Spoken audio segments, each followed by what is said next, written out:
Tip 4 is to prioritize what is important.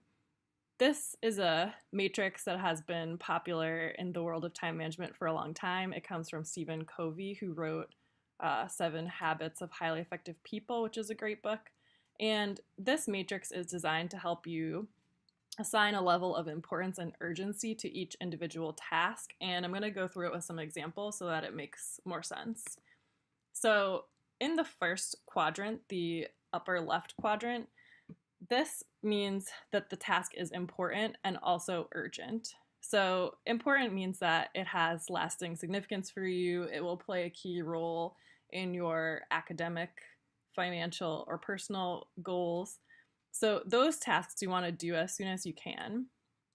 The second thing that you should do is the important and not urgent tasks. And I'll give some examples in the next image.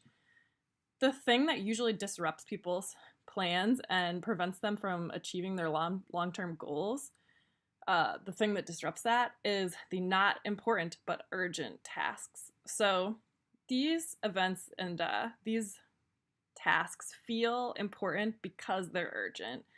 So you just have to realize that these tasks are going to come up and you have to decide if they're important enough to you to take them on and to delay those tasks that fall under the important and not urgent category.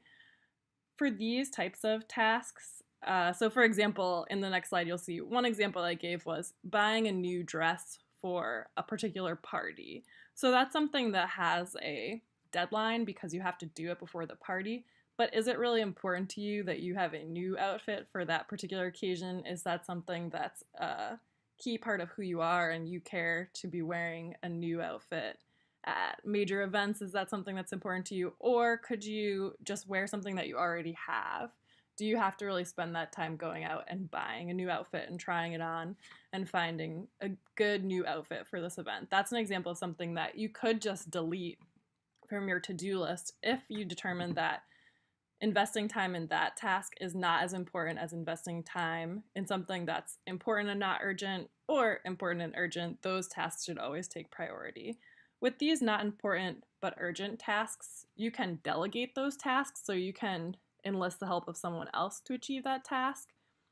Often I decide not to do these tasks, so I just eliminate those tasks from my to-do list. Or you can just put the tasks at the end of your to-do list after you've finished your important and not urgent tasks. And then lastly, these should be easy to eliminate from your to-do list, the not important and also not urgent tasks, so those can go to the end of your to-do list. Now I'll just show you some actual examples of events and tasks that would fall under these different categories. So for example, most of you would consider these tasks in the upper left quadrant to be important because they help move you towards your academic goals and personal goals. So for example, studying for the SAT is important and it's possibly urgent if you are a senior in the first semester of your senior year. Studying for a test that will be in that week is urgent. I would say that studying for tests all throughout would fall under the important and not urgent category. You should always be investing some time in studying for tests that will be in the future. An important and urgent task could be asking for a letter of recommendation because that has a deadline. Buying a birthday gift, that's important. Birthday gifts, if your friends are the type of people who enjoy getting gifts, buying gifts is a good way to show that you care and show that you know what your friends care about. It's just a custom in our culture to give birthday gifts. So for your most important friends, a gift or a card, even a card, I think is a good way to show that you care. And taking the time to pick out a thoughtful card or to draw or make a card with digital imaging software, I think is a great way to show that you care and invest time in a friendship. I would say that that's important and urgent.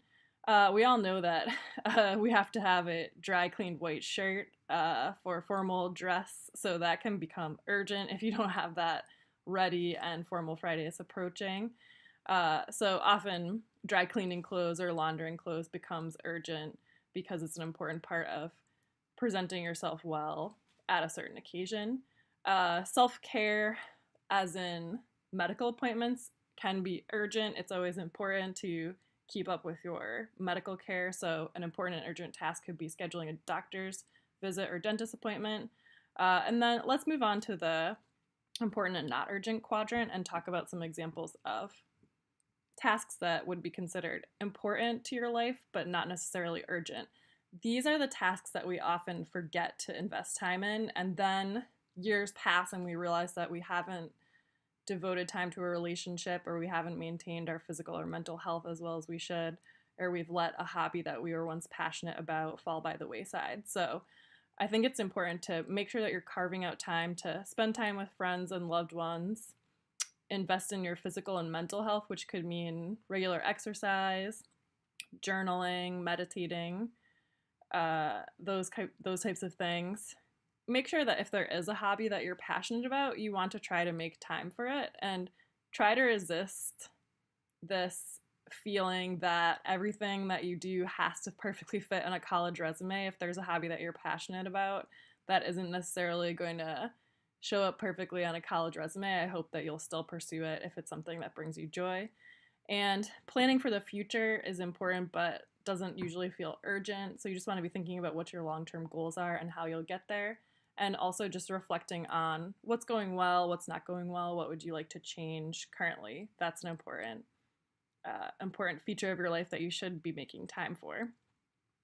We've talked a little bit about what would fall under the not important, not urgent, not important, but urgent, seemingly urgent category. So I think that responding to social media comments from people who you would consider to be acquaintances rather than close friends, I would see that as not important and seemingly urgent. I think that it feels urgent at times to keep up with the latest in pop culture and news. I think it just depends to what extent is that important to you. I think that for me personally, reading the news every day is important, but that's just something that you have to decide. I think reading pop culture news is something that probably doesn't have great significance, and hopefully that's something that you can eliminate from your life if it doesn't fit into your long-term goals. Of course, there's always exceptions. If your goal is to become a writer for a magazine that is focusing on pop culture, then that might be something that is important for you because of your particular goals. And then we talked about how perhaps buying a new outfit is not the best use of your time if it interferes with your ability to pursue more important goals. And then the lower right quadrant, is not important and not urgent. So overthinking things, I would say, falls into this not important, not urgent category. Of course, it's a really subtle distinction between reflecting and overthinking things, but I think you know when you're overindulging and analyzing possibilities, and that's something that can cost a lot of time and something that you want to try to monitor. Escapism through excessive sleep, playing of video games, social media, and watching media like Netflix or YouTube. There's a time and a place for naps, playing video games, indulging in social media, and watching films or film clips. And I think that those are great ways to reward yourself after you've put some time into moving towards your goals.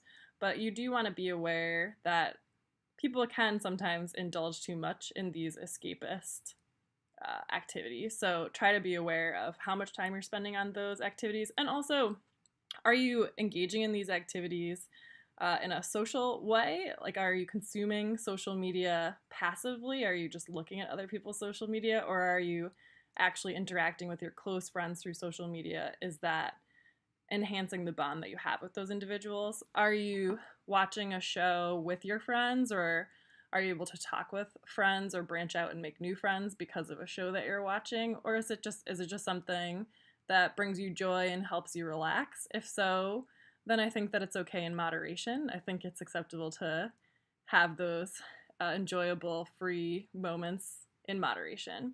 And then this is something that I think people do that is not important and not urgent: talking to acquaintances who you don't want to have a sustained bond with, people who you don't see yourself being friends with years down the road. That could be viewed as not important and not urgent. So that's just a very individual choice. If you want to have many acquaintances or if you want to have a few close friends, that's all individual choice, and it just depends on what your particular preference is. But those are all things to think about so that you're using your time in a way that's helping move you towards your long-term goals.